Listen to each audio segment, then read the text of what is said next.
बिस्मिल्लाहिर्रहमानिर्रहीम। अस्सलाम वालेकुम नाजरीन, आप 5 पाकिस्तान देख रहे हैं। मैं अली इजाज़। नाजरीन, अमरीकी सदर ने एक पाकिस्तान के हवाले से एक बयान दिया है और पाकिस्तान में कौमी सलामती और सिक्योरिटी के हवाले से जो एक इंतहाई अहम जो मामला है उसके ऊपर बहस और दीगर बातें होना शुरू हो चुकी हैं। अमरीकी सदर ने डेमोक्रेटिक कांग्रेशनल कमेटी में खिताब किया और रूस चीन का हवाला देते हुए पाकिस्तान को लपेट में लिया। अमरीकी सदर ने इल्ज़ाम आयद किया कि मेरा ख्याल है कि पाकिस्तान खतरनाक तरीन ममालिक में से एक है और पाकिस्तान का एटमी प्रोग्राम बेकायदा है। इस बात का खदशा है, कोई भी इसे इस्तेमाल कर सकता है।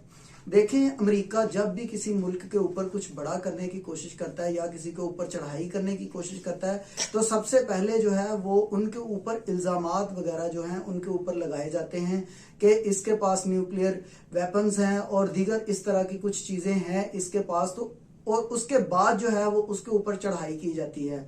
मेरा नहीं ख्याल कि कोई इस तरह का हालिया कोई इस तरह का वाकया हुआ है जिसकी वजह से अमरीकी सदर को जो है वो इतना बड़ा बयान जारी करना पड़ गया और पूरी दुनिया की जो नजरें हैं वो अमरीकी सदर के ऊपर हैं। अब के क्या वजह थी, क्या वजह थी कि जो अमेरिका के सदर हैं उन्होंने ये एक बयान जारी कर दिया कि पाकिस्तान के जो न्यूक्लियर हथियार हैं और वो इस तरह की बातें क्यों कर रहे हैं।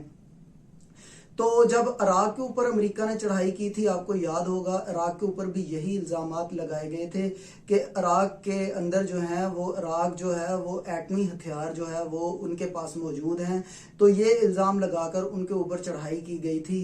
और इसके अलावा जो मुसलमानों की, आपको याद होगा, शाह फैसल, कर्नल कजाफी, सदाम हुसैन, जुल्फकार अली भुट्टो, ये 4 लोग थे और इनकी आपस में जो थी बहुत अच्छी अंडरस्टैंडिंग थी और मुस्लिम दुनिया में बहुत आला इनका मकाम था और बहुत आला इनका एक लेवल था। तो आप सब लोग जानते हैं कि इन लोगों को कैसे एक एक करके जो है इनको रास्ते से हटाया गया, कुछ अपनों के थ्रू और कुछ जो है वो मुदाखलत वगैरह करवा के इनको जो है वो रास्ते से हटवाया गया। और मुस्लिम ममालिक जितने भी हैं आप उनमें से देख लें, अफगानिस्तान, शाम, मिस्र, लीबिया, इराक, यहाँ पे जो है अमेरिका ने यहाँ पे क्या इन ममालिक का जो है वो हशर करके रख दिया और यहाँ पे कितनी तबाही अमेरिका ने की। आपको याद होगा पिछले कुछ अरसे के दौरान जब अमेरिका ने अफगानिस्तान के अंदर मदर ऑफ ऑल बम्स जो इस्तेमाल किया था तो वो भी अफगानिस्तान में इन्होंने इस्तेमाल किया था। तो इसके अलावा भी अमेरिका ने बहुत सारे जो इस तरह के हैं वाकयात किए थे। और आपको शायद याद होगा जब जापान के अंदर हिरोशिमा और नागासाकी में अमेरिका ने एटम बम बरसाए थे, तो अमेरिका खुद किस तरह के काम करता है और दूसरे ममालिक के ऊपर वो किस तरह के इल्जामात आयद करता है। सबसे पहले अमेरिका को अपनी जो है वो तसहीह करनी चाहिए और उसके बाद जो दीगर ममालिक हैं उनके ऊपर जो है एलिगेशन और इल्जामात का सिलसिला जो है उनको जारी करना चाहिए। अमरीकी सदर के इस बयान के ऊपर इमरान खान साहब ने खुलकर बहुत ही अच्छे तरीके से जो है उनको आड़े हाथों लेते हुए, उनको मुखातब करते हुए और उन पे जो है वो बात करते हुए, इमरान खान साहब जो हैं वो पाकिस्तान के साबका प्राइम मिनिस्टर और पाकिस्तान तहरीक इंसाफ के चेयरमैन, उन्होंने बात की है। इमरान खान साहब का कहना है कि इस पर मेरे 2 सवालात हैं। जो अमरीकी सदर ने बयान जारी किया इस पर मेरे 2 सवालात हैं। नंबर 1, हमारी जोहरी सलाहियत के बारे में इस बिला जवाब नतीजे पर किन मालूमात की बुनियाद पर पहुंचे, जबकि वजारत उज़्मा के मनसब पर फायज रहने के बायस मैं जानता हूं कि हमारा जोहरी कमांड एंड कंट्रोल सिस्टम दुनिया के महफूज तरीन निज़ामों में से एक है। इमरान खान साहब का कहना है कि मैं वजीर आजम होने की, जब मैं वजीर आजम था तो मैं इसको बखूबी जानता हूं कि पाकिस्तान का जो न्यूक्लियर प्रोग्राम है वो कितना महफूज और इसका जो सिस्टम है वो किस हद तक सेफ है। तो मैं इसको बड़ी अच्छी तरह से जानता हूं और मुझे पता है कि ये बहुत महफूज हाथों में है और इसके ऊपर कोई भी एरा गैरा जो है वो कोई भी बाहर से कोई भी आके इसके ऊपर एलिगेशन नहीं लगा सकता। नंबर 2, अमेरिका जो कि दुनिया भर में जंगों में मुलव्वस रहा है, इसके बरअक्स पाकिस्तान ने खास तौर पर जोहरी सलाहियत के हुसूल के बाद कब जारियत का मुजाहरा किया। अमेरिका जो है जो इस बात का एलिगेशन लगा रहा है, पाकिस्तान, इमरान खान साहब ने पूछा है कि अमेरिका तो खुद जंगों में, बाहर के ममालिक की जंगों में मुलव्वस रहा है। जापान के ऊपर उसने एटम बम बरसाए, अफगानिस्तान के अंदर मदर ऑफ ऑल बम उन्होंने बरसाए और इसके अलावा जो है इराक, इसके अलावा मिस्र, शाम का इन लोगों ने क्या अशर नशर कर दिया। तो हमने जब से एटम की जो सलाहियत है हमारे पास, जो हमारे न्यूक्लियर वेपन है, तो हमें कुछ ये बताया जाए कि हमने जब से ये सलाहियत हासिल की है तो उसके बाद हमने ये कहां पे अप्लाई किए हैं और कहां पे इनको इस्तेमाल किया है, हमें ये भी बताया जाए। लेकिन पाकिस्तान ने जो है वो जब भी कहीं पे बात हुई है, पाकिस्तान ने यही कहा है कि हम जो है पाकिस्तान के दिफा के लिए इन हथियारों को हमने रखा हुआ है, अपने पाकिस्तान के दिफा के लिए सब कुछ हमारे पास मौजूद है। अगर कोई भी पाकिस्तान के ऊपर जारियत करेगा तो हम उसका जो है वो मुंह तोड़ जवाब देंगे। उसके बाद ये हकीकत भी नहायत अहमियत की हामिल है कि बाइडन के बयान से इम्पोर्टेड हुकूमत की खारजा पॉलिसी की नाकामी और अमेरिका से ताल्लुकात की बहाली तरतीब नौ के दावा की हैसियत झलकती है। क्या ये है तरतीब नौ?